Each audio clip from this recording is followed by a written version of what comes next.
ہے گائز، السلام علیکم۔ آپ دیکھ رہے ہیں شریش ٹی وی۔ آج کا ہمارا ٹاپک ہے البرٹ آئنسٹائن، فل ہسٹری۔ البرٹ آئنسٹائن دنیا کے مشہور ترین سائنٹسٹ میں سے ایک تھے۔ ان کا جنم 14 مارچ 1879 کو اولم جرمنی میں ہوا۔ بچپن سے ہی آئنسٹائن بہت زیادہ تھاٹ فل اور کیوریس نیچر کے تھے۔ جب وہ چھوٹے تھے تو ان کو اسکول کے اسٹرکٹ رولز پسند نہیں آتے تھے، لیکن ان کی میتھمیٹک اور فزکس بہت اسٹرانگ تھی۔ آئنسٹائن جب 4-5 سال کے ہوئے تو ان کے والد نے انہیں ایک کمپاس دیا، جس سے ان کی سائنس میں دلچسپی اور گہری ہو گئی۔ وہ یہ سوچ کر حیران ہو گئے کہ نیڈل ہمیشہ ایک ہی ڈائریکشن کی طرف کیوں رہتی ہے۔ اسی کیوریوسٹی نے ان کی سوچ کو آگے بڑھایا۔ ایجوکیشن اور early life.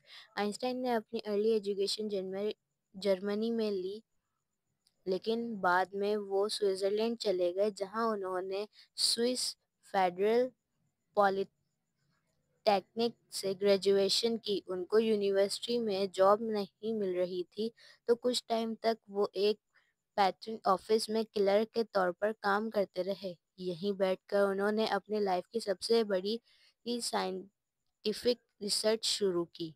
1905 miracle year.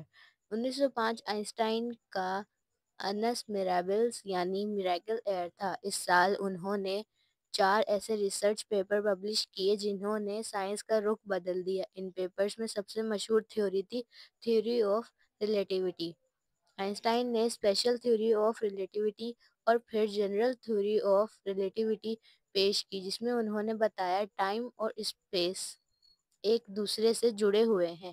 Gravity اصل میں ایک کروڈ اسپیس ٹائم ہوتی ہے۔ مشہور فارمولا E=mc²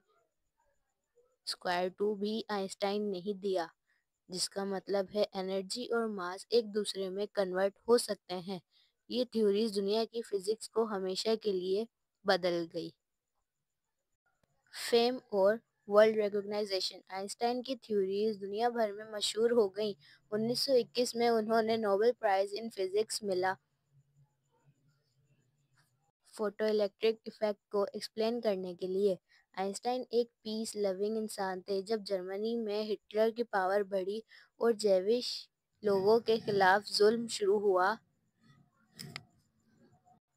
تو آئنسٹائن امریکہ چلے گئے۔ بعد میں وہ پرنسٹن یونیورسٹی میں ریسرچ کرتے رہے۔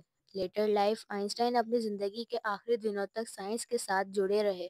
ان کی لاسٹ وش تھی کہ وہ ایک یونیفائڈ فیلڈ تھیوری بنائے جو پوری یونیورس کی فورس کو ایک ایکویشن میں سمجھا دے، لیکن وہ اس کو پورا نہیں کر پائے۔ ڈیتھ۔ آئنسٹائن کا انتقال 18 اپریل 1955 کو امریکہ میں ہوا۔ ان کی ڈیتھ کے بعد بھی ان کا کام، تھیوریز اور فارمولاز آج بھی سائنس کی بنیاد ہے۔ آئنسٹائن کا لیگیسی۔